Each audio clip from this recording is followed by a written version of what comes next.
Good morning, YouTube. Today we are going to do a quick vlog on some recent rifle upgrades, community involvement, as well as a little gear item review. I just went ahead and unlocked my case here, and I'm going to show you why I'm not going to dig my rifle out because, um, to be honest, most of the people watching this video probably don't have a 22. If they do, they kind of already got stuff set up.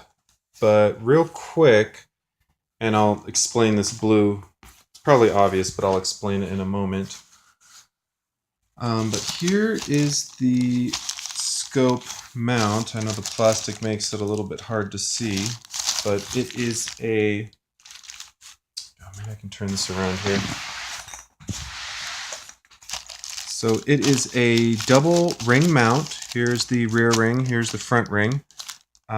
Fits really nicely on the Marlin 1022. Also have a bipod that I just got with a couple of really cool features. Both the feet are telescopic. They are spring loaded, so when you hit the release, they'll pop out. And they also have different height adjustment settings.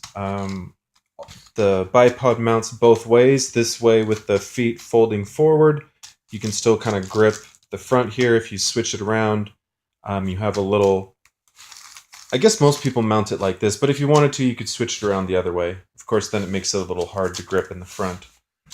If you're wondering about the blue foam, my scope has the windage knob and then the side parallax knob. So, I never store it really horizontally. The only time I ever move it horizontally is if I'm basically in my car taking it to the range. So I like to have a little bit more pad, and I'll put all that back. Actually, since in California you have to basically keep it stored, heaven forbid I have to come to the door for some reason and it's unlocked. I don't know if they could get me for that. I guess I could claim I was cleaning it. But at any rate, I do keep it locked when I'm not using it. Joking aside. So I will put a link. The scope that I have is a 3 to 9 by 40 with side parallax Simmons 22 suite. I'll put a link probably in the video description to that. The bipod is just kind of a cheap made in China thing. I shouldn't say it like that. It is a knockoff that looks to be pretty well designed. It actually had really good review, or a few good reviews. The reason that I chose it was because I was looking for reviews that specifically referenced my rifle. Most rifles, have the front swivel, this front sling attachment, and most of them presumably are the same. But since I'm not super familiar with, rifle standardization, I thought I would try to find one that specifically said it was for my gun. And especially after my issues with the scope mount being too low, something I didn't want to mess with. Also been looking into hunting a little bit more. You have to take the hunter safety class. If you've never had a license, if you're just renewing your license, you need to show proof that you've taken it before, you have an old license or some other requirements. At least in California. So my local range offers a hunting class for $10, so that's cool. This weekend I wasn't ready to do the online stuff, and then next weekend, or I think the weekend after next, they're booked. So might get into the hunting season a little bit late this year, which is a bit unfortunate, but it's... For me, it's kind of more about cost. It's the hunting license is like $50. The hunting training course isn't too bad, even though it's like $20, $15 to kind of go up there and come back for gas. Not to mention the adventure pass for going into the mountains. So I'm kind of $100 like into it before I even, hunt. Which is, it's all right, but just got to figure out. I'm not trying to make it a profitable endeavor. I suppose that it could be, not in the sense of selling meat, but at least coming out ahead on, if I go out and kill a wild boar with, a 22 round, just as an example, not like an ideal hunting caliber for that kind of animal, but if I did, how much meat would I get? So I know hunting generally is probably not something a lot of people necessarily do to be like a financial thing. Most people do it as entertainment. But I think it's also nice that you can supplement some of the cost by the meat. And I'm probably, if you're a good enough hunter and you hunt enough, you can probably come out ahead.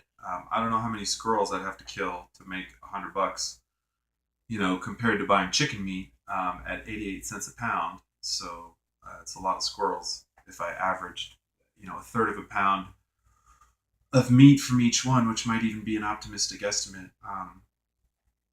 So just a little details. I've been kind of looking into the hunting thing. So that kind of wraps up the prepper related, or at least the more overtly prepper related stuff. The next thing I want to talk about was community involvement. Unless you're planning on staying in your bunker, or going to the forest, and never talking to anyone ever again, you're going to want to be, if you're not involved in a community, at least be willing to work with other communities. So, of course, trying to develop all that after things hit the fan is not ideal. You want to try to build some. I mean, it's going to be easier in the sense that, um, whoever's around in your neighborhood is probably going to be very interested in talking with you, if not taking your stuff or who knows what, or helping you or who knows what. But still better to kind of build some community before. So, anyways, I was looking at my meetups, or meetups in my area, and I found one called the Fixer Cafe or the Fix Cafe or something like that. And it's a quote unquote traveling. They don't, traveling. They go to different spaces and set up tables. It's not like a caravan or something. But they go around and they fix stuff for people. So they'll have tailors, they'll have like people that can fix electronics, computers, kind of general tinkerers, handyman. And I'm kind of a handyman tinkerer type guy, so I kind of was looking at that. The meetup was today, so it was a little bit last minute to kind of get into it. But I thought, what a really cool way to practice fixing things. Now, granted, the random people that I meet at this thing aren't necessarily going to want to prep with me. That's not really the point. The point is, well, I'll get to the point in a little bit. So that's one opportunity to get involved in the community, is to go volunteer at that and check out something like that. Kind of along those lines, if you have maker shops or maker fairs in your area, definitely check those out. Even I've seen some emergency preparedness fairs in my area, not my immediate area, but half an hour away, hosted by the fire departments and stuff like that. So that would be a really cool thing, especially with your kids. Some of those things are geared a little more towards the family as opposed to the adult. But my parents weren't really crazy about emergency preparedness and stuff like that. But we had some food and stuff, and my dad is an engineer, so he kind of thought about things like, well, you can get water from the water heater, and you can use non-potable water to flush the toilet. So he kind of always had in the back of his mind stuff like that. And we certainly didn't have enough water and food for months and months. We did have a good pantry under the stairs, I'll admit, but we did okay as kids. But my parents weren't like super enthusiastic about preparedness. Although they had enough outdoor skills, if we had to leave the house and go camp somewhere, I guess we could have. But kind of getting off track. So get involved with the community, check out stuff that's going on, volunteer. And just to give an example, one of the guys that I volunteer with does a lot of stuff with radio, just amateur, got a setup in his garage and listens to all the stuff going on. He's also a welder, and he's been doing welding for 20, like 30 years, more than that, I think, maybe even 40. But the reason I mention that, and I don't know if he's into prepping or what he really thinks about it. I don't necessarily talk to random people about it, but what he does have is really good communication skills, with the radio stuff, and then really solid welding skills. So, in a post uh, organized society, those types of hard skills are just going to be so valuable that, for me to pick up even a little bit of what he's got going on with the ham radio and his UHF, VHF, and his all the different scanners, to be learning more metal work. I know a very small amount of welding to be improving my welding skills. That's the kind of thing that, it isn't always about, I'm going to buy all these cans of food and I'm going to, have all these guns and bullets and I have this plan and I have a 20-gallon gas tank on my car and a shovel strapped to the roof rack and all that stuff. That's really awesome. But you're not always going to be able to carry stuff with you. And for a variety of reasons, you may find yourself without anything. Maybe you have a backpack, maybe you got your knife or your belt, or who knows, you fell, you got hurt, you had to evacuate, you lost it, it got stolen, it was all damaged, ruined, contaminated. It doesn't really matter. But what you have in your head, what you know in your heart, skill wise, muscle memory wise, even at some point, your instincts, no one can take that away from you. No one can take away anything that you've learned, if you've really learned it. So learn as much as you can. I mean, that's a good life, goal at any rate. Learn as much as you can, but especially in regards to being prepared for the future. As nice as it is to have bug out bags and vehicles and gas and generators and all that stuff, skills just they never go old. Never really go out of style. So last but not least, and let me do a quick time check here. 11 minutes. All right, 12 minutes, not too bad. We're going to do a quick review of the Leatherman Micra. I have had this thing for 10 years. It would break my heart if I lost it. It's just a little spring-loaded scissors. Let's go through the tools real quick. Tweezers. Tweezers are useful. I managed to somehow screw them up with a little bit of sandpaper because they're weird. They have a bevel that's like this.